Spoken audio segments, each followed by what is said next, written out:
درخشش ابدی یک ظرف پاک. ماشین ظرفشویی پاک شما سری اترنال. اویلا در ادامه مسیر تعادل و نوآوری یک روغن پخت و پز جدید معرفی می‌کند. بالانسر، روغن تراز اول. بالانسر اویلا.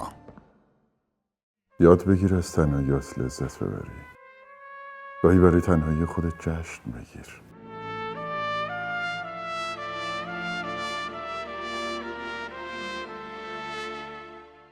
تورینو، قهوه مافیا. سلام، من ساعت 10:30 شب 29 اسفند به دنیا آمدم. اون سال گربه بود که هر 12 سال یه بار تکرار میشه. اسم منو گذاشتن جهانگیر. سعی کنید تو سال گربه کنار من قرار نگیرید. این یک تهدید نیست، یه فرصت، یه پیغام بشر دوستان است.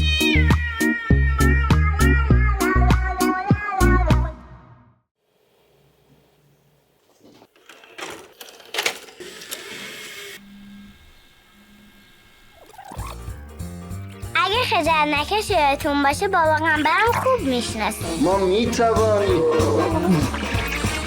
اینم مامان سنمه. که من اینطور بی‌آبرو میکنی نمیگن این ننه بابای ما. همه میگن بابا قنبر آرزو داشته یه گریه کن داشته باشه. انقدر دور کرد و یه خورده هم کلک زد تا خدا از آسمون منو برشون فرستاد. هدیه جون 6 سالم، خیلی هم شیطونم. بابا قنبر هیچ وقت پولدار نیست، تازه خیلی هم خرابکاری میکنه. واسه همین ماما همیشه دستش عصبانی و هرس میخوره. سنجاق، جستجوی تمام خدمات تأسیسات و تعمیرات. ستاره 500 ستاره 20 مربع رو بگیر و در قرعه کشی جوایز سنجاق شرکت کن.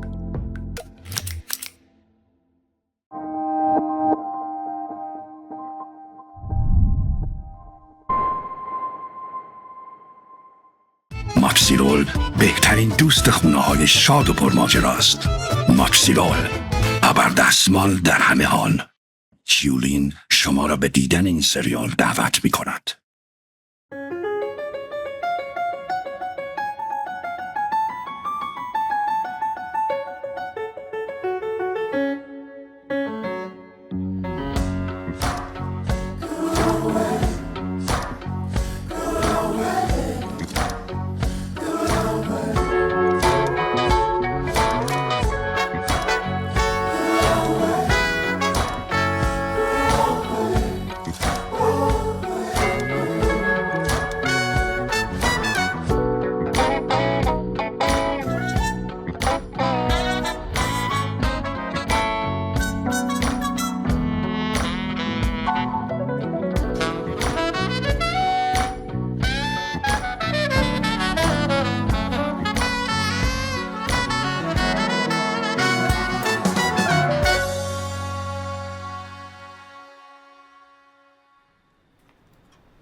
جهان جان لباساتو درو.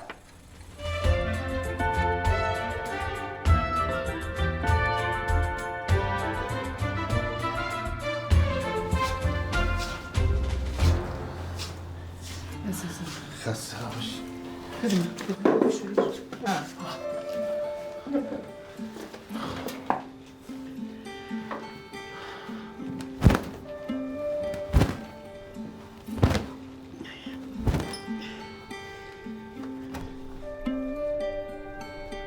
چیزی شده جهان جان؟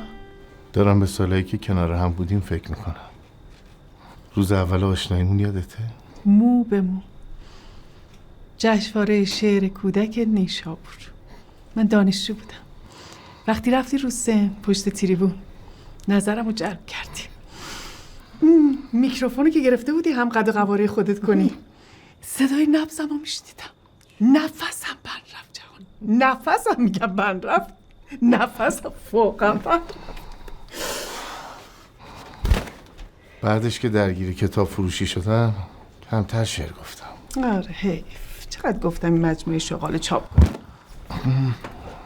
سیمین جان فردا 30مین سال تأسیس اولین کتاب فروشیمون. عزیز. آره این روزا اوضاع کتاب فروشی اصلا خوب نیست. کلاً از صبح تا شب 10 نفر آدم میان تو. 10 نفرم خوبه. 10 نفرم. آره خوبه، ولی اون 10 نفرم میان آدرس میپرسن. آدرسم خوبه. ناشکری نکن جهان. اما محمود زنگ زد. چی گفت؟ گفت وامی که روی این خونه گرفته نتونسته پس بده. بعد پرسید گفت اگه توقیفش نخوام بکنن چیکار کنم؟ گفتم چی اعتراض بنویس.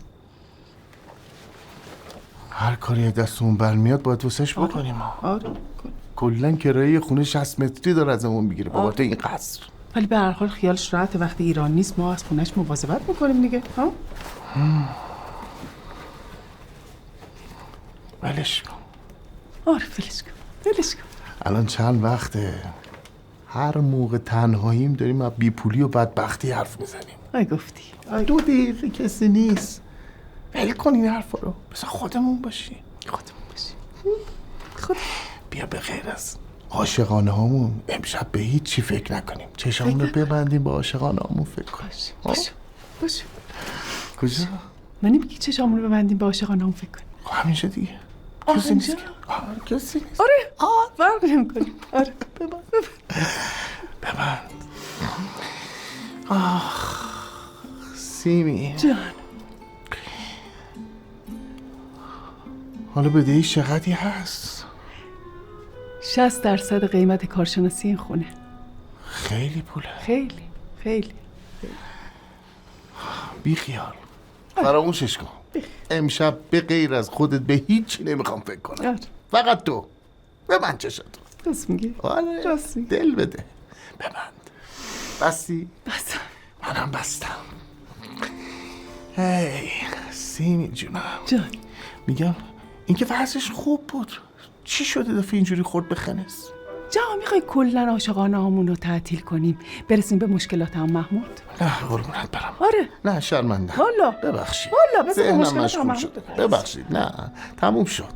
ببند. تموم نمیشه. دیگه ببند. میخوام بریم تو عاشقانه ها. بریم. رفتیم.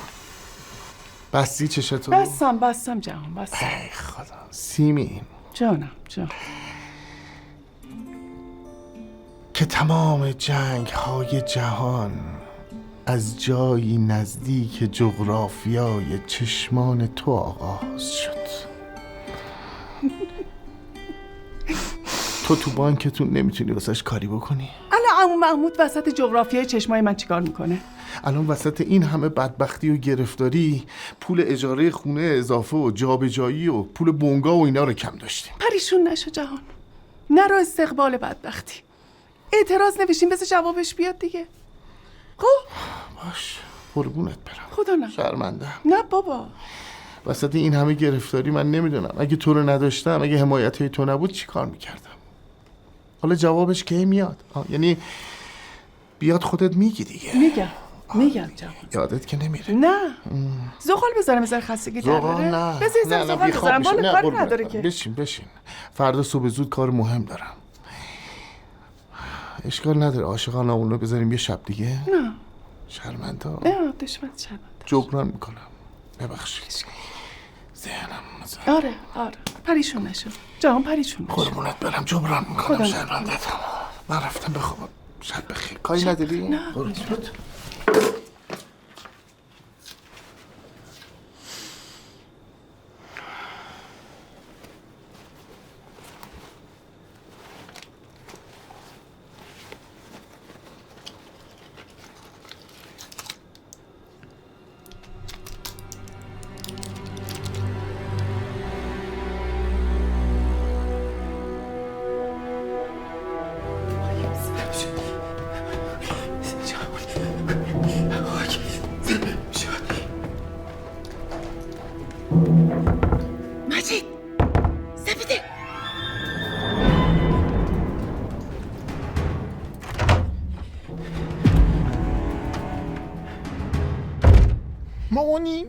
بشینید. ببخشید من الان وسط یه کار خیلی مهمی هستم. میتونم دیرتر بهتون ملحق شم؟ سیستم امنیتی شرکت ممکنه هک شه.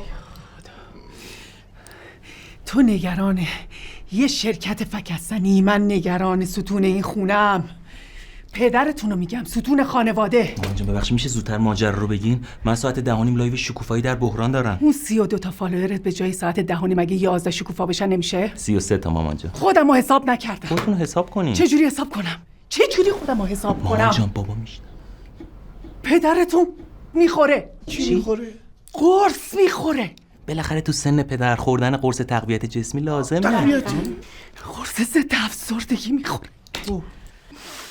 من میگم این مرد مدتیه منو بانوی رویام، روشنی چشمام صدا نمیزنه. تو نگو این تو دلش آشوبه، با خودش تو تلاطمه. من یادم نمیاد بابا تا حالا شما رو اینجوری صدا کرده باشه. نفهم بفهم همه چی رو که جلو شما نمیگه. مامانی ببینید توی دنیای نرم افزار ما طبق داده ها عمل میکنیم. الان داده های ما برای اینکه پدر جان معتاد کافی نیست. من میگم شاید تفریحی مصرف میکنه مجید. آفرین. خاک بر سرت. خاک بر سر من چرا؟ خاک بر سر من که این اتاق فکر رو انداختم. کی تفننی قرص ضد افسردگی میخوره؟ نمیخورم. کاش من بمیرم. مامان کاش من بمیری که چی بشه؟ کاش بمیرم. مامان میگم که تا مطمئن نشدیم این قضیه رو هیچکی نباید بفهمه. آفرین. نگاه کن مجید. نظر ملیسا هم همینه. یه دقیقه. چرا؟ یه دقیقه درش بذار این قرص از گلوی بابات بره پایین، بعد مخابرش کن. کن. به جون سعید میشنوه. چی رو میشنوه؟ ببین این میشه نقص تو زندگی، فردا میشه جدل، دعوا، سر صدا. بذار تو گوشه. مامانی من میگم شاید بیکاریشون به خاطر افسردگیشونه. آقا میخواین از شنبه بیارمش پیش خودم مشغول کار کنمش؟ ها ریشه افسردگی پدرت تو بیکاری شماست. یه دقیقه اونو وردم. چیش؟ تو بیکاری شماست. بی فکر عمل کردی، بیکاری نامزد کردی. بذار. خدا شکر من یکی دیگه مستقلم، نقاشی خودم میفروشم دیگه، مستقل شدم، سروار نیستم. آره خوشحال. جان. اون که هفته یه بار به صورت ناشناس نقاشی تو رو میخره پدرتونه. واقعا؟ آره. پس انقدر چونه میزد. ول کنین اینا رو، ول کنین. پدرتون افسرده است. فردا شب 30مین سالگرد افتتاحیه کتاب فروشیشه. بیاین سورپرایزش کنیم، خوشحالش کنیم، براش جشن بگیریم. من براش کوفته درست میکنم، خیلی هم دوست دارم. ملیسا هم کیک هویج درست میکنه که پدر خیلی دوست داره. دستش در. منم که عاشق کیک هویج. چیزی نیست حک شد. سعید صدامونو بنداز. انداخت. پس چی شد؟ فردا شب براش جشن میگیریم، سورپرایزش میکنیم، خوشحالش میکنیم. پمپاژ روحیه. همینجوری پمپاژ روحیه.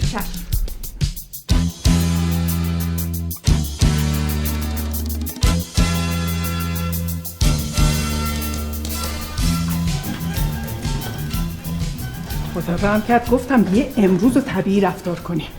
ملیسا جان شما کی صبحونه آب ما بودی که دفعه دومت باشه؟ خب سیمین جان منم دوست داشتم کمک کنم پدر جان قرصو بذارن کنار. پس فردا نخواین قضیه قرص خوردن بابا رو بزنید تو سر ماها. با عزیزم این چه حرفیه میزنی؟ مشکلی که واسه هر کسی ممکنه پیش بیاد. پدر منم اگه دختری مثل تو داشت الان قرصی شده بود.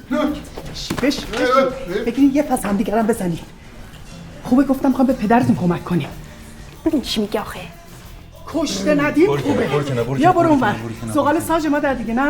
ما چه زغال دیگه ای داریم تو خونه؟ ایول زغال. من 2 میخورم. شما 6 تا بخور، فقط زیاد حرف نزن، طبیعی رفتار کن، ببین چقدر دارم بهتون. با تو هم هستم سعید. بیا بشین. من نخورم فوتی میدم. اینو بسیم. اینو بیا بشین. یه دقیقه بیاید بشین. من بهتون بگم طبیعی، خیلی طبیعی رفتار کنید. میگم بهتون بیاید بشینید. من چروک میشم ببخشید. سلام.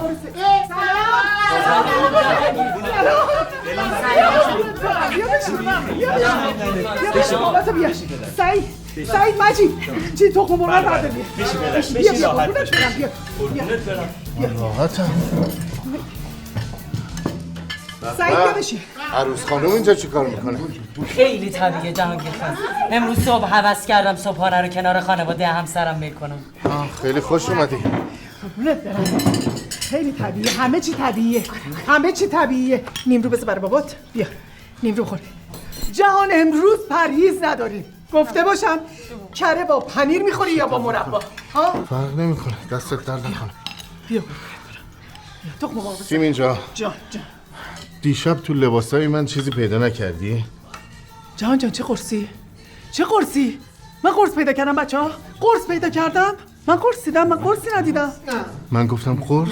نه فاکتور موبایلم که تعمیر کردم گم شده.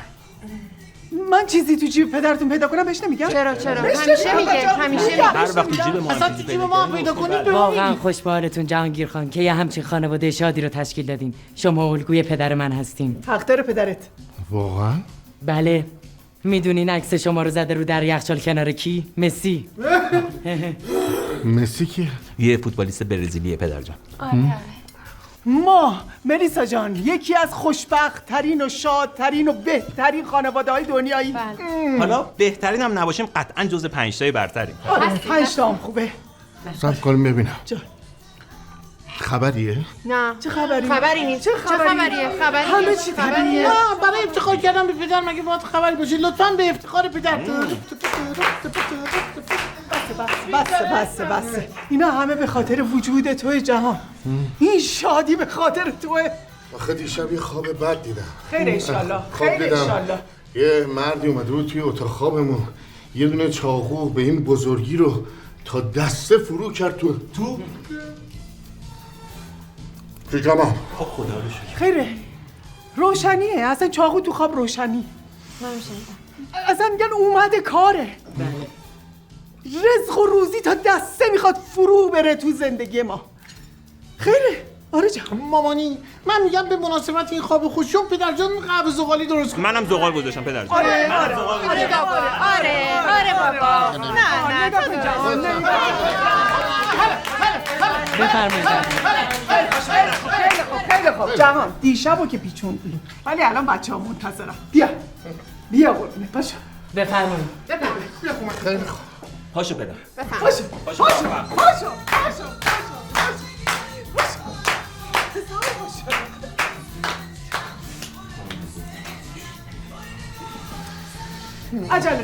عجله نکن.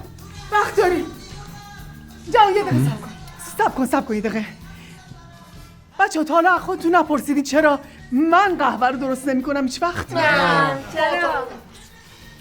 چون من عاشق صدای این فسیم که جهان وقتی این زغال داغو میندازه تو قهوه این فس و فوستش قلب منو تکون میده. چه عاشقانه. با همین فس و فوست عاشقش شدم.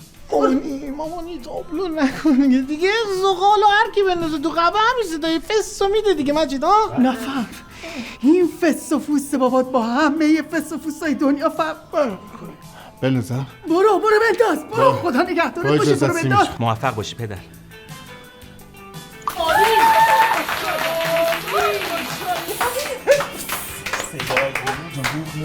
بیا جهان بیا سالی تو بیا جهان عالی هم بیا نخوردی بابا. خوردم. زرده تخم مرغ با کره برات لقمه بگیرم. آره. نه بخور. پرهیز نداریم امروز. خدا رحمت کنه مادر بزرگم. خدا رحمت. این ایده زغال ساج تو قهوه مال اون بود. من عاشق بوی دودیم که به قهوه میکنه. یادش بخیر اوایل رابطمون هر وقت مجید به بابا تعارف میزد بیا تو بابا برات زغال گذاشته فکر می‌کرد برای چیز دیگه ایه. برای چی؟ پدر جان منو نگاه کن. یه روز شاد برای یک خانواده تراز. ما خیلی ترازیم. بله. خیلی شادیم. خیلی خانواده پرشوری هستیم. خیلی طبیعی نیستی نون بخور. خوشحالم که انقدر انرژیتون بالاست. به خاطر وجود توی جهان. قربونت برم. من باید برم سر کار. شما بشینید. همینجوری ادامه بدید. کسی چیزی گفت؟ کسی پدرتون ناراحت کرد؟ آره؟ مامان جان به من پدر جان همیشه همین ساعتا میره سر کار دیگه. میره طبیعی. چیزی نشده. من فقط سیر شدم باید برم سر کار. راست بگو به من. برو سلامت پدر. برو. شما بشینید. نه میایم تا دم در. انرژیتون از دست ندید. شما بشین صبحونتون رو بخورید. خدا نگهدار جهانگیر خان. خداحافظ پدر. جهان این طبیعیتون بود؟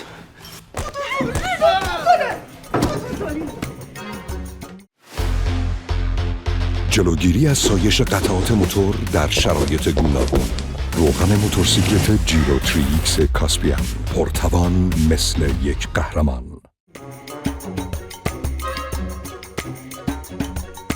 ببخشید حالا شما رو هم دارم سرپا نگرم دارم. ما که فضول زندگی مردم نیستیم، ولی من فقط بودم آقای یوسف چرا زن رو طلاق داد. حالا بین خودمون باشه، زنم چیز زنیتی هم نداشت، ولی حالا طلاق چرا؟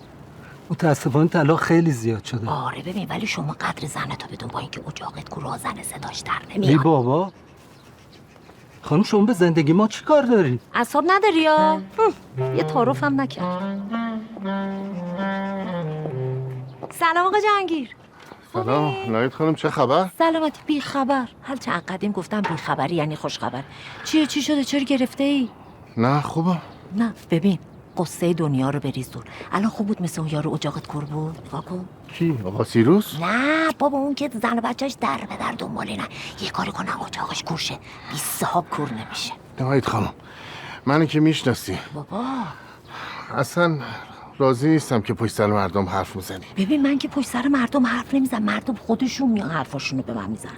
ببین اصلا این سینه من محرم اسرار هم است. شما مگه کاری حرفی چیزی داری به من بگو، با من راحت باش آقا جهانگیر. امروز گفتم ناهید خانم بیاد خونه رو تمیز کنه. نبینم نشنوم کسی از دهنش بپره که پدرتون خوره. چی؟ قرص میخوره. اگر کسی هم نمیتونه جلو زبونشو بگیره، همین الان بره تو اتاقش. خوشگل من بریم. مجید. کجا؟ اگه شما دوتا هم نمیتونی جلو زبونتون بگیرین، همینجا جلو چشم من باشید. مامان جان، من که دهن‌لق نیستم. با تو نیستم مامان جان. ها؟ ظاهرا منظورتون منم ها؟ خب بدونید و آگاه باشید، من اگه بخوام راز نگه دارم این دارم. آره بچم راز نگه داره. نمیگه. پس چی شد؟ خیالم راحت باشه. بغض نکن مامان جان، خیالت راحت. به قول پدر که همیشه میگه بغض نکن مجید. نه ماما آرومم. میگه ما یک خانواده ایم. آره. مثل کو پشت هم. آره مثل یک کو پشت همین. پس ببینید اومد مثل کو عادی طبیعی باشه. بلش کن کوه بله باشه طبیعی باشه. سلام.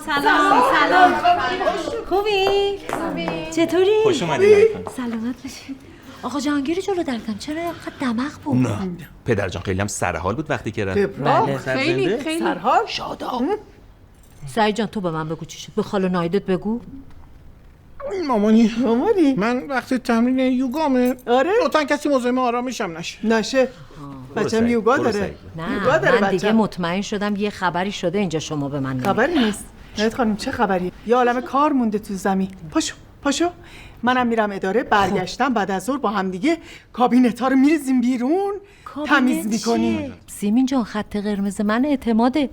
این بدون من ندونم. این که ناهید خانم من عروسشونم مجید. چی بهش عروس چیه؟ فعلا که نامزدی هم باد هواست. ناهید خانم وای قلبم. چی شد؟ شروع کرد. این ول نمیکنه. دهنش کرد. مامان دهنش کرد. مامان دست هفت داره از اینجاش میاد بیرون. دهنش قفل کنه بعد چوب بستنی مرد داره میمیره. الان بمیره ما میخوایم چیکار کنیم؟ ما جرم کردیم قبل داره جون میده. میگم فیلمشه ناهید خانوم. جهانگیر میخوره. چی؟ قرص میخوره. از اینایی که ماهواره نشون میده افزایش قد ماشاءالله قدش هم بلنده که قرص ضد افسردگی میخوره بابام. آره الان سرگیجه‌تون رفع شد. خیلی بهترم. اینا رو ول کنید. باباتون یه مشکل اساسی داره، باید اونو بفهمیم. من نمیدونم. پدرتون رو شاد کنید. سیمین جان قصه نخور عزیزم. اینا رو بسپر دست من آقا جهانگیر رو برای تو ردیف میکنم.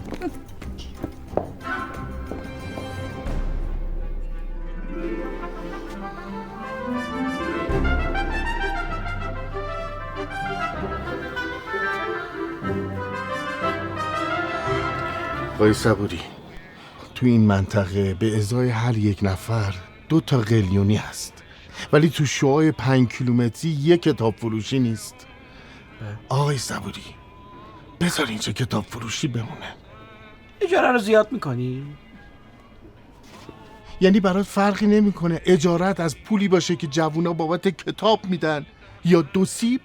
حالا 2 سیب خالیه که نیستن، ولی 2 پر نعنا بریزی روش پک سبکم بزنی نعنا نسوزه محشره. این قفسه ها بمونه باشه اینجا لازم دارم. بله. چون این بالا بخوام چی از این تن قلیونای چوبی بچینم با سر قلیون. درست. پایینم زغالو از این جلای آتیشا. این ردیفم تمام توتون و تنباکوهای جدید اومده، اصلا حرف نداره. همه رو پر میکنم اینجا. بله. کی به اینجا رسیدیم؟ از وقتی چکت برگشت خورد. گفتم چکت برگشت خورد. آقای صبوری کی چک ضمانت رو میبره بانک برگشت میزنه؟ من یه همچه آدمیم؟ اون چکتو خرج کردم یارو رفت برگشتن.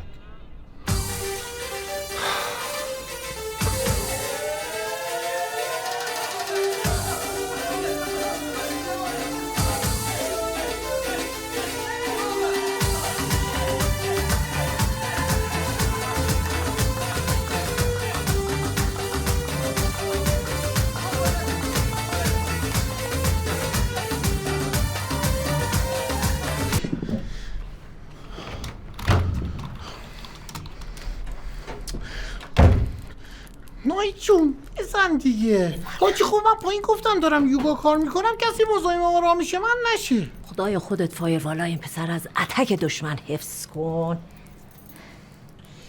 الان چیزی میخوای که اینقدر مهربون شدی؟ مهربون؟ من نمیدونم چه دنیای عجیب شده، هر کی برای کسی کار انجام ده عین میزنه که در قبالش یه چیزی که میخواد. والا یعنی چیزی نمیخوای؟ ببین دست برغذا یه کار کوچولو، اداره محیطبانی کلو حق کن. این الان کار کوچیکته؟ آره یه کار کوچولو. اون وقت برای چی؟ ببین برای دختر مهین، دختر وسطی خواستگار اومده. برای شهین؟ نه برای لیلا، پسر کارمند اداره محیطبانیه، یه پای حقوق داده. میخوام ببینم درست گفته یا قپی ناشتاست. بابا نایی جون من یه سایت دولتی رو کنم که ببینم طرف قپی اومده یا نه، بعد منو میگیرم به 1000 روش اذیت میکنم. این کار من نیست مهربون. برو یه راه دیگه پیدا تو فکر کنی نکردم 2 نفر قبلا فرستادم در خونه همسایه‌ها، منتها انقدر سفتم مغر نیومدن. منم خب یه زن دستنا چیکار میتونم بکنم؟ مفلیسی کار من نیست.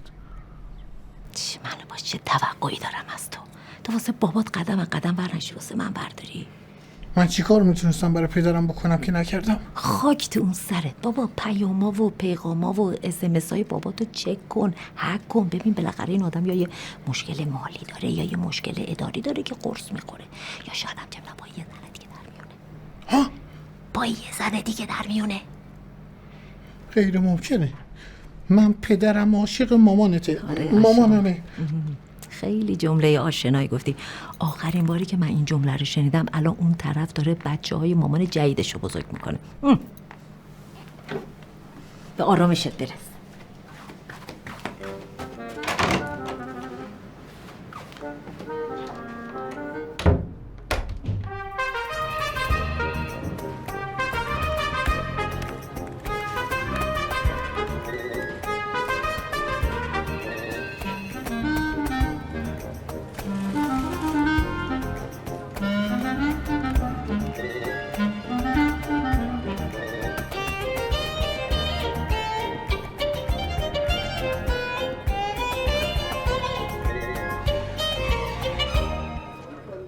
من نمیتونم خلاف مقررات رفتار کنم. نمیتونم جفتتون رو با هم بفرستم مرخصی.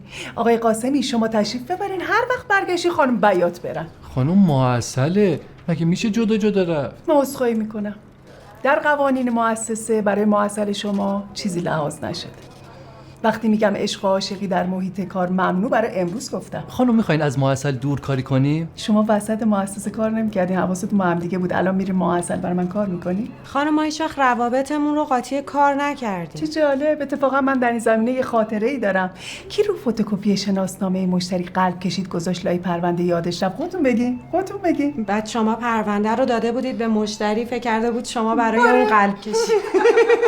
چقدر روحیتون ماشاءالله خوبه برای کسایی که قرار معسلشون تو مؤسسه بگذرونن. شما این بار مرخصی بدین، من دیگه تا آخر عمرم مرخصی نمیرم، حتی مرخصی زایمان. بله خانم، من خودم همینجا با دندونام بند ناف بچه رو میکنم، ولی ایشون مرخصی نمیگیره. سیمین جون سخت نگیر، بهشون گناه دارن. شما خود صبح نیم ساعت دیر اومدی. برگه مرخصیت رو میزم ندیدم. چشم مینویسم میارم خدمتتون. آقا چی داری میخواد؟ نوه میخوای شما همین الان نوه رو شما تو بغل خودت احساس بکن. راجع به دیگرانی باشه چی داری؟ آقا من با بهار صحبت میکنم، نوه من بهار صحبت میکنم. شما اجازه بده؟ اگه میخواستی راضی بشه تا الان 20 طوله داشتی. یعنی چی ما همستریم؟ یه چیزی شما میگی یا؟ مادر جان ببین بهار من خیلی دوست داره. من عاشقانه من دوست داره. فکر نکنم مثلا مشکلی واسه وجود داره. فقط مثلا بهار میگه که بذارید زندگی ما یه ثبات خاصی برسه. حالا مثلا راجع به اون مسائل دیگه هم صحبت میکنیم. بعد مثلا مادر من اصلا 90% اوقات است رو کاناپه داره میخوابم. الو مادر جان. الو. انقدر به این معاونت رو دادی که از من برگه مرخصی میخواد. الان با دوباره شوی اتفاقی افتاد دقت نکردی. الان بانک با خونه اشتباه گرفته. یا باید در نمیزنی میای تو. مثلا خونه در نمیزنی ایراد باید بانکه. باید در بزنی اتاق ریاست. اوکی. شب متکا و پتوتو میذارم رو کاناپه در نزنی منو بیدار کنی. شما الان یه ذره بیخود حساس شما الان نامه مرخصی خودم میذارم رو میزش. تو اگه لیاقت داشتی که معاونت من بودم اون زنم روشو زیاد نمیکرد. من انتخاب نکردم. من چی کارم مثلا من نشسته بودم تق یه خانم رفته اونجا نشست. کیه؟ مثلا معاون. من انتخاب نکردم. بعدم یه ذره مثلا ریختن به هم. بگو چرا؟ این مثلا خونه عموی اینا رو مثلا توقیف کردن. ما داریم نامه میذاریم رفت توقیف میکنیم. مشکلی نداره. به تو چه که نامه بزنی؟ خوبا بدهیشونو به بانک میدادن، این حق مردمه. به سلامت روان کارمند من در مخاطره. اینی من باید برای نظر بگیرم. اوکی. شب میدونی متکا و پتوت کجاست؟ فقط در نزنی سلامت روان من به هم بریزه. نه اصلا ببین این نامه رو مثلا داشتیم الان مثلا این نامه رو تنظیم کردیم نامه ندیدیم. نامه اصلا مقتول. میخوام کنف شدنشو ببینم. همین الان بهش زنگ بزن بگو. اصلا این کار انسانی نیست. اصلا کار من در شأن من زن مثلا بیاد اینجا زن کنف من کار نمیکنم. گفتی زنگ میگه زنگ بزنیم مثلا الان پیش پاد مادر زنگ زد خیلی سلام ویژم رسون برای شما مثلا یه خاصه خیلی ناچیز مثلا میخوام چی میخوام میگه نوه میخواد. بگو شنبه بیاد میارم. گفتم برو زنگ بزن بچه‌رم یه کاری میکنی.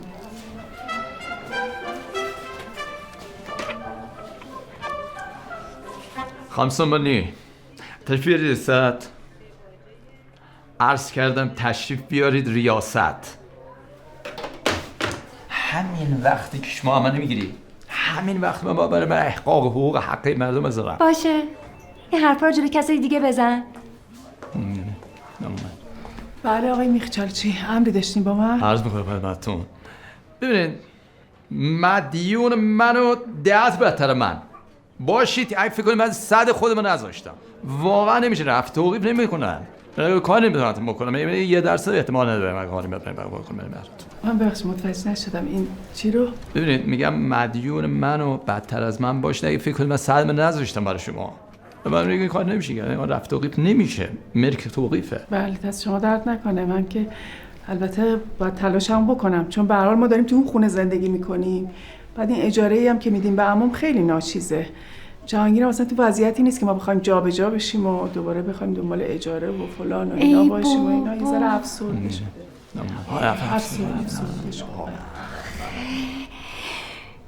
میخچالچی یه کاری به خاطر من برای سیمین جون بکن دیگه. باش بشه من نامه رو نه نمیشه. کار من نیست. در توان من نیست. من بود ما رو شما ولی به حال مردم رو باید ببینیم مردم. ای وای اونم همچین روزی که گفت میخوای جشن کوچیک برای آقا جهانگیر بگیریم این خبر بعدو شنید. خب اشکال نداره یه ذره زودتر برو. من مطمئنم بهترین درمون افسردگی آقا جهانگیر خود تویی. خانما همزمان یه قدرت عجیبی دارن. همزمان همونطوری که میتونن باعث افسردگی، نابودی، بدبختی، بیماری، داغون شدن، ابطال آقای باشن همون لحظه میتونن باعث درمان. یعنی شما همزمان هم دردی و هم درمان. برو روز میخوره ولی بهار بره شوهرت بره. برو یکم به خودت برس.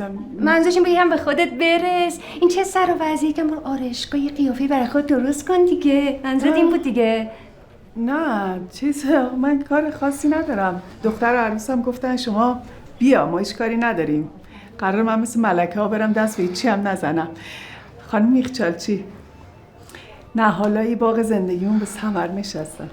آره من این نرمیه باید من نوه برای بچه. شما بچه باید نوه باید باغ زندگی آباد مکن. خیر سرم میخواستم یه کاری کنم یه شب بای ببن. خبره چیکار داری؟ گروهان میخوای شام بدین؟ اینا ببینم خوبه واسه پختن کیک هم من کمک نمی‌خواستم. اینا کی می‌خواست اینو گردن بگیره؟ کیک چوسفیله؟ حالا کیکه که از دست رفت ولی این سوپ خوب خوشابه رنگ شده. این کوفته است. یکی رو سراغ دارم کارش پخت غذای خونگی و کیکه. زنگ می‌زنیم سفارش میدیم. این جریانم همینجا چال. این عالیه نایت خانم. آره بسپرش به من. آره فقط کیفیتش خوب هست. شما می‌خوام بگیم خودمون درست کردیم. اینو خیلی مطمئن نیستم. شاید به گرت پای شما هم نرسه. ولی بدی نیست. ولی من ترجیح میدم اینو همینجوری سر سفره سرو کنم تا که بخوام تقلب کنم. خیلی خب بابا نایت خانم من سفارش میدم. ملیسا جان تو قرار عروس این خانواده بشی، یعنی میخوای اولین کاری که تو این خونه میکنی با تقلب باشه. سجیده جان تو اگه اون دهنتو ببندی که کسی متوجه نمیشه. با هم یه طبقه از اینا هم سفارش بده. سلام، من باز اومدم. سلام، همچین میگه من باز اومدم انگار دیروز اینجا بوده. فکر کنم آخرین بار 4-5 سال پیش اینجا بودی. نه من هر وقت از اینجا میرم اتفاقای خوبی تو زندگی میفته. اولین بار 28 سال پیش بود. رفتم خونه، خدا پسر اولیمو بهم داد. دومیش 25 سال پیش بود، خدا دومین پسرم بهم داد. همینجوری بگی برو دیگه. تو 3 تا داری دیگه نه؟ اون یکی رو شوهرم رفت آرایشگاه. خب ماشاءالله هزار ماشاءالله از همیشه جذاب‌تر و قشنگ‌تر اومد. خوبه تو این صنف همه همکارا دستشون انقدر سبک نیست وگرنه ما دچار مشکل ازدحام جمعیت می‌شدیم. خب حالا اومدی کوتاه کنی یا چی؟ ببین تو که غریبه نیستی. شوهرم یکم افسردگی گرفته. آره پیشنهادت چی کار کنم حالش خوشه؟ ببین یه پکیج ویژه دارم توش کوپ داره، اونم یه کوپ خاص رنگ داره، یه رنگ خاص کراتین داره، اونم از نوع شلاقی. کنارش یه میکاپ خلیجی که اصلا همجور خود به خود تمپرچر رو میبره بالا. بعد تمام گرفتگی های قلب و عروق باز میکنه. تمام این انقباضای جسمی حرکتی عضلانی رو منبسط میکنه. انگار اصلا آب رو آتیش. این خوبه. آره خوبه. 32 تا میشه. 32 میلیون؟ آره دیگه میلیون عزیزم. من شلوغ میکنم دیگه میدونی که حالا همچین افسردگیش حادم نیست. یکم افسردگی داری برای اون چه پیشنهادی داری؟ ببین یه پکیج دیگه هم هست، البته به این کاملی نیست. رنگ داره توش، کراتین داره با یه دونه میکاپ اسموکی تو. این خوبه؟ اوکیه. چون شمایی 18 تا 18 میلیون.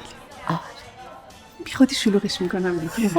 یه اخلاق همینجوری افسرده که نیست. همینجوری یه ذره بی‌حوصله است. برای اون چی داری؟ ببین کن اینجور بگم تا 1 تومن 1 میلیون چقدر؟ تومن؟ چی؟ سر صبح بشوریم و یه بادم بگیریم روش. چطوره؟ اون که اونم خودم میتونم انجام بدم. بله که میتونی. اصلا الان هرچی فکر کنم اینم بی خودی اومدنم. والا بچه ها جشن گرفتن دیگه. شام و بریز و به پاش و همچین کیک و اینا کادو. ای با کادو اصلا یادم رفت اصلا میخواستم تماس بگیرم. وای ببخشید. میکنم ازم. الو مجید جان. سلام ماما. مجید جان ماما کادو یادت نره؟ نه خیالتون راحت یادم هست. بله فقط چی؟ پول نداری؟ نه پول که هست. حالا میخوای شما هم یه مقدار بزنید برای احتیاط عیب نداره. خیلی ممنونم مادر جان، خیلی ممنونم. خداحافظ. مامان بودن؟ بله. چه خبر؟ سلامت. من حرف تو حرف اومد. چی داشتم میگفتم؟ فرمودین شما خاک بر سرت میخوام زن بگیرم. چی؟ گفتین خاک بر سرت میخوام زن بگیرم. من میخوام زن بگیرم به تو چه که خاک بر سر تو؟ منم متوجهش نشدم. یعنی چی؟ آره یادم اومد. ببین پسرم، میخوام منطقی باهات صحبت کنم. ببین بیا دست این دختر منو بگیر برداریم برین سر خونه زندگیتون. این دختر تا هست اجازه نمیده من جای خالی مادرشو با گزینه مناسب پر کنم. من تنهام گناه دارم. میخواین من باشون صحبت کنم مشکل مرتفع بشه؟ من رو ملیسا خیلی تسلط دارم و حرف منو گوش میده. پسر جان شما تنبون خودتو نمیتونی بکشی بالا. تسلط دارم رو ملیسا؟ ها؟ تسلط دارم. شما خودت مرتفع تری مشکلی خونه ای. 2 سال نامزد کردیم بس نیست؟ میخوای نشونت بدم؟ چیو؟ نامزد کنم 5 دقیقه میبرم. بردار ببر. بله چشم. من راستش متاسفانه هنوز شغلی متناسب با رشتم پیدا نکردم. فعالیتم هم تو فضای مجازی هنوز به درآمدزایی نرسیده. من فقط هر ماه دارم پول ادمین میدم. آخه الهی بمیرم. من فقط یه سوال ازت دارم. میخوام بپرسم ازت مرتداری شد رشته؟ خیلی خوبه. خوبه؟ شما شاید تا 20 سال دیگه مرتب پیدا نکنی که مدیریت کنی. بدبینانه من چیکار کنم؟ من تنها. من چیکار کنم؟ من تنها. بله کاملا روم بفهم. منم دقیقاً شرایط شما رو داشتم. شما با 32 تا فالوور میخوای خرج دختر منو بدی؟ 33 تا. آقا من خودم حساب نکردم. خودتون حساب کنید. من روانی نیستم برای یک نفر. من ولش کن یک نفر رو. آقا تو بیا من خودم بهت پول میدم برو یه خورده فالوور فیک بخر اینجوری آبرومون نره. آقا سر خودم که نمیخوام کلا بذارم. ذهن من پر از شعرهایی که پدرم از حافظ و سعدی در مورد صداقت به ما گفته. آخه ذهن منم پر از اشعاره. میدونی کدوم شاعر؟ نه. ایرج میرزا که در وصف تو پدرت گفته فقط. توجهی؟ من نگاه میگم من تنها میفهمی؟ بله من بیام بچسبم بهت؟ چرا؟ نه بچسبم که بفهمی تنهایی چقدر سخته. میخوای؟ نه من خواهش میکنم. من دارم معذب میشم. یه کار کن. بیا تو گاراژ خودم کار کن. باور کن عین مرتداریه. متوجه طنزتون نشدم. ببین یه عده اونجا هستن پول مفت میگیرن میچرن. تو هم بیا بچر. میخوای؟ میچری؟ درست اوضاع مالی رو برا نیست. ولی با احترام من ترجیح میدم مستقل باشم. پا رو غرور خودم نذارم. قربونش برم من. غرورشو بگردم. خیلی مغرورم. شق مغرور جذابی. آفرین غرور عزیزم. مغرور من. جان. شما لطف کن تکلیف دختر منو مشخص کن. تکلیف منم مشخص کن. میفهمی؟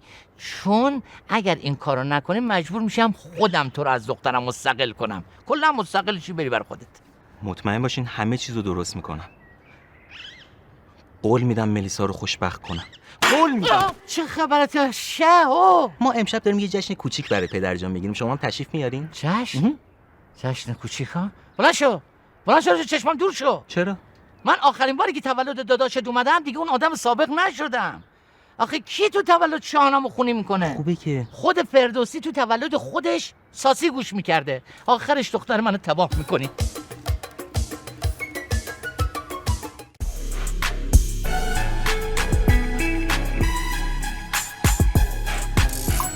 آینده با طلا میماند. زرپاد.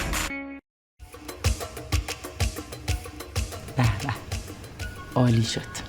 نباید جای منم تصمیم میگرفتی. من کوفته‌های خودم رو ترجیح میدادم به این کوفته‌های تقلبی. عزیزم تو 22 ساله که دختر این خانواده ای. بالاخره با اون اخلاق گندت کنار اومدن. این منم که تازه واردم. ناهید جونم که دست به سر کردم رفته. از کجا میخوام بفهمن؟ نذار آبروم بره. به سیمین جون چیزی نگو. من نمیتونم دروغ بگم. پس خفه شو. حالا که اینجوری شد حتما میگم. من که خواهری ندارم. به خاطر من. خیلی خوب دیگه.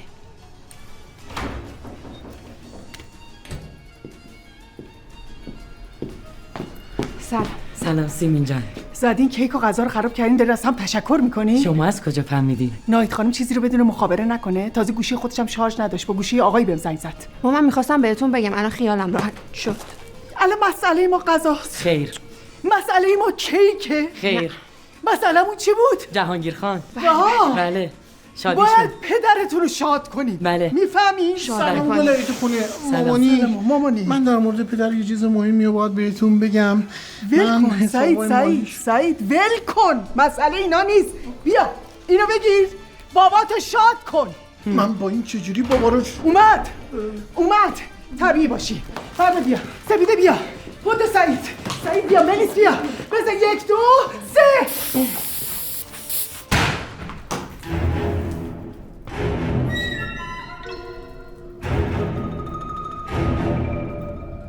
آقا منوچ حسن از خوبای شهر دم در دنبال آقا جهانگیر میکشن آوردمشون تو. کجاست این جهانگیر؟ چه خشن. این چه گفول میکنه اینجا؟ یا همینجا پولش کنم؟ الان من نفهمم چیه این چک جریانش چیه ها؟ نه این چکه، فقط کارشونو زود را بندازین، یه سرویس هم باید بره اقدسی. آقا بفرمایید. آقای شرخر، امشب چون سالگرد پدرم کوفته. ول کن سفیده، ول کن مامان، ول کن. شنیدم چه قواسه کیک و کوفته زحمت کشیدی. از جلو در تا اینجا همه رو مخابره بمیری. اومد آقای شرخر، خیلی طبیعی رفتار کنید. تو رو خدا جلو پام هیچی نیست. جلو پام هیچی نیست. مستقیم برو مستقیم.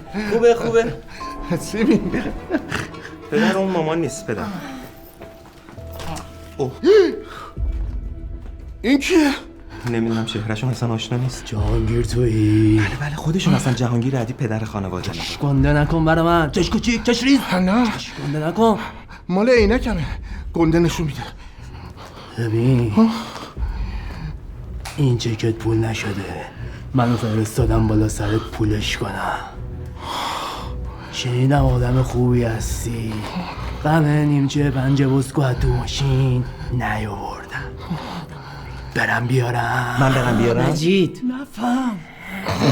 شما که به خاطر یه غمه به ما دروغ نمیگین. من که نگفتم پاسش نمیکنم که. یه چند روز به من مهلت بده. چشم پاسش میکنم. نمیشه. اسکنتق کن بیاد. پول بطری خالی داری؟ بطری خالی برای چی؟ الان میارم. بطری خالی برای چی؟ ناهید خانم رفت بیاره. جان آوردی بازن؟ آورد.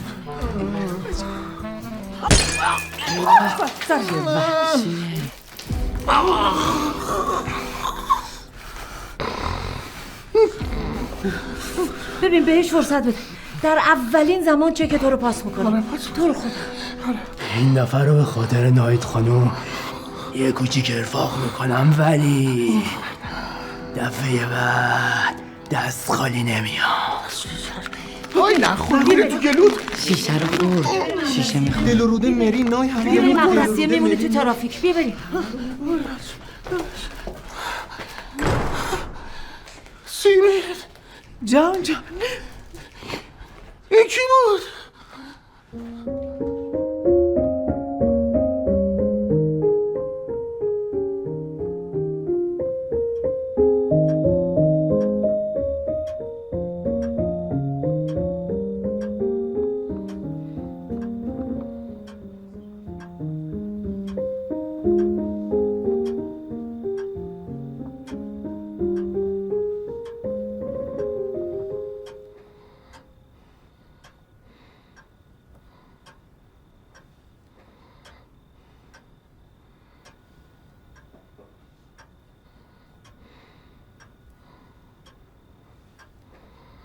بابت اتفاقی که افتاد عذرخواهی میکنم.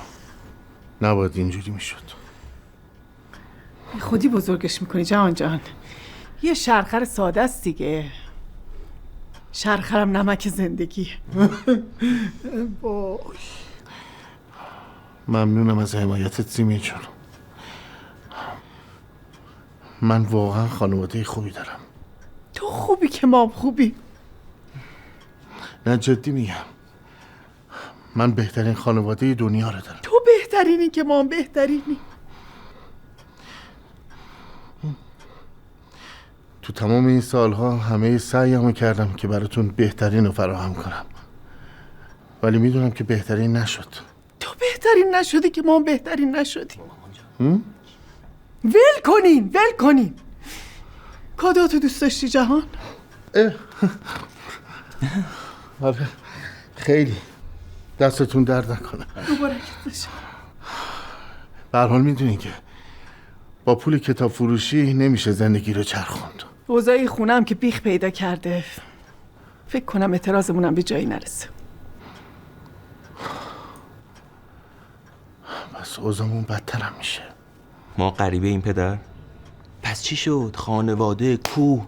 چرا نگفتین اوضاع مالی اینطوریه؟ حتما باید شرخر بیاد تو خونه؟ گفتم میلسا جان، گفتم. جان ببخشید، یه دقیقه من چرا؟ یه دقیقه اونو بردار. یه دقیقه اونو بردار. همجوری مخابره کن.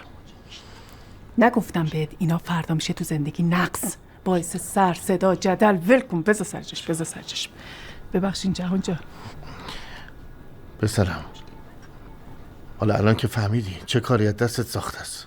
دیگه دست رو دست هم نمیذاشتیم که پدر من شده بود فرش زیر پامونو بفروشیم، میفروختیم، کنار شما ایستادگی میکردیم. شما فرشای ما زیر پاتونه، مال خودمونو میفروختیم، واسه خود ما ایستادگی میکردیم. یعنی ما الان داریم میریم زیر خط فقر؟ دخترم ما الان 6 ماهه که زیر خط فقریم. اون 2 تومنی که گذاشته بودین بانک چی شد؟ بابت اون 2 تومن بانک ماهی 24 تومن بهمون سود میده که یه چیزی هم میذاریم روش، قسط خود بانکو با خرج دانشگاه سپیده رو میدیم. این بده دیگه مادر من. واقعا سودی که داره میدین متناسب با جیب ما نیست. ببخشید که بانک متناسب با جیب خودش سود میده، نه با جیب ما.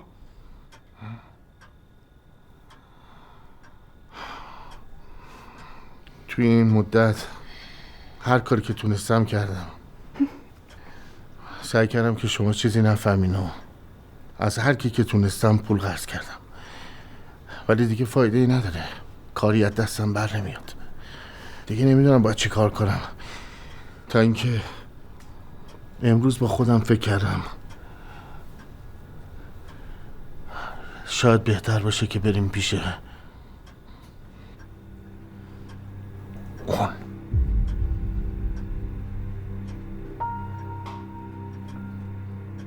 چی؟ سیمین جون، میدونم که ازش متنفری، ولی شاید بتونه کمکمون کنه. نه سیمین، برای آخرین بار، آخرین دفعه است، قول بهت میدم. شاید یه راه حلی بذاره جلوی پامون. ها؟ نه سیمین جون، اوضاعمون اصلا خوب نیست. نه جان. سیمین. نه مامان. نه مامانی. نه مامان جان. باتون. سیمین جان، میریم پیشش، حرفشو گوش میکنیم، حتما که نباید عمل کنیم که ها. اصلا همه دست جمعی با هم دیگه میریم ها. خرد جمعی، ولی در نهایت تصمیم آخر خودت بگیر، باشه؟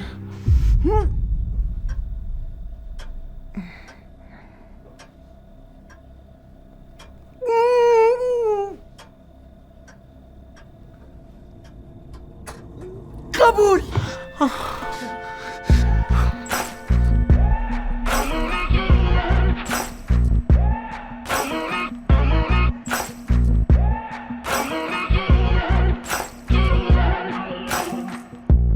Maybe I'm foolish, maybe I'm blind, thinking I can see through this and see what's behind. Got no way to prove it, so maybe I'm lying. But I'm only human after all. I'm only human after all. Don't put your blame on me. Don't put your blame on me. Take a look in the mirror, what do you see? Do you see it clearer, or are you deceived in what you believe? 'Cause I'm only human after all, and you're only human after all. Don't put the blame on me. Don't put your blame on me. Some people got the real problems. Some people out of love.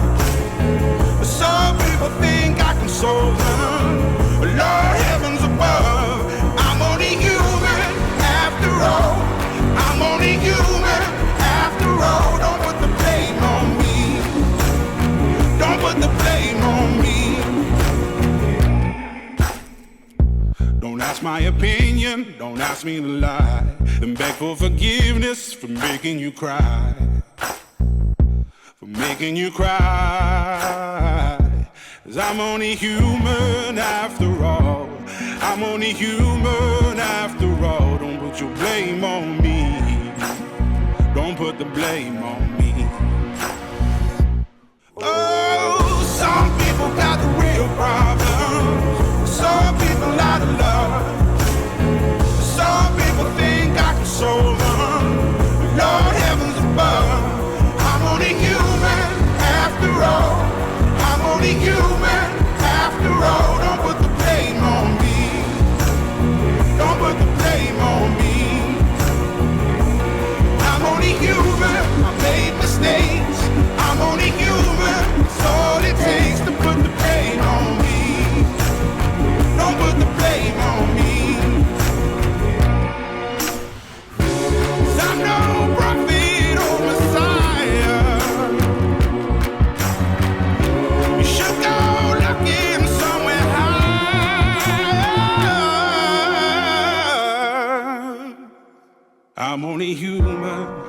after all. I'm only human after all. Don't put the blame on me. Don't put the blame on me. I'm only human, I do what I can. I'm just a man, I do what I can. Don't put the blame on me. Don't put your blame on me.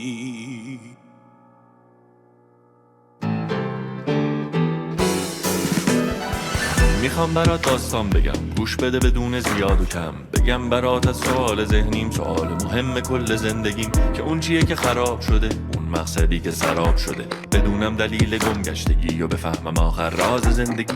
قدم قدم تو فکرش بودم، لای کتابا شده بود خونم. رسیدم به هر کی ازش پرسیدم میشه راز زندگی رو بدونم. هر کتابی پلی شد زیر پام، آدما رو شنفتم از لام تا کام. خیلی جوابا خفم بودم ولی اونی نبودن که من واقعا میخوام. گذشتم از 7 دریا، 7 آسمون کوه صحرا، رفتم تا آخر دنیا، اونجا رسیدم به یه روستا. دیدم اونجا همه شاد شاد شاد، میگفتن هرچه باد آباد، زندگیشون آباد آباد و از ته جان آزاد آزاد. گفتم به سلام و صد سلام، شما رو میدیدم تو رویاهام. چیه ماجرای راز زندگی، به من بگویید این پیام. همه گفتن بهم یک کلام، باس بری پیش جادوگر و سلام. دانای کل دانایان و باخرت ترین کل جهان، اونی که میدونه دردارو نگفته میخونه حرفا رو. برای هر سوال تو ذهن هر کی هست اون داره همه جوابا رو. گفتن جادوگر رو نشونت میدیم، دستمو گرفتن و گفتن بیا بریم اینجا پر از راه و کوره، راه تو نمیدونی تنهایی از کجا باز بری. رد شدیم از لابلای جنگل و جلو پام دیدم یه کوه بلند، یه مسیر جادویی رو به نوک قله و اونا که بام بودن گرفت غیب شدن. ماشین رو برکشیدم، دویدم به سر کوه رسیدم. روی تختی از پر طاووس هیبت جادوگر رو من دیدم. زانو زدم از خستگی، گفتم جادوگر میشه منو ببینی و این رنج رو از وجودم بگیری و تو بهم بگی راز زندگی. انگاری منتظرم بود بدون سوالی و حرف اضافی و قصه یکی بود و یکی نبود. این گونه لبان به سخن گشود.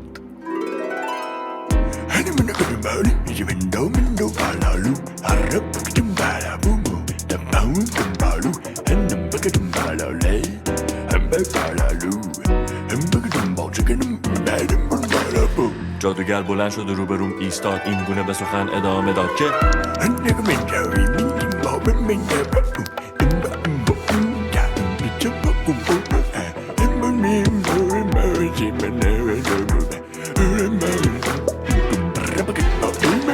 چند تا ابر سیاه تو هوا چرخی زد، یهو طوفان شد و رعد و برقی زد. جادوگر چشماش خیره به من بود و راز زندگی رو بلند داد میزد.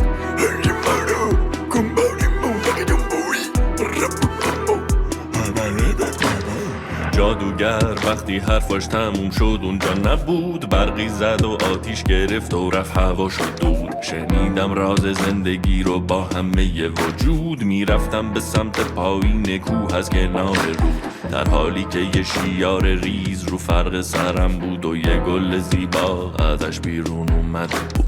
در حالی که یه شیار ریز رو فرق سرم بود و یه گل زیبا ازش بیرون اومده بود.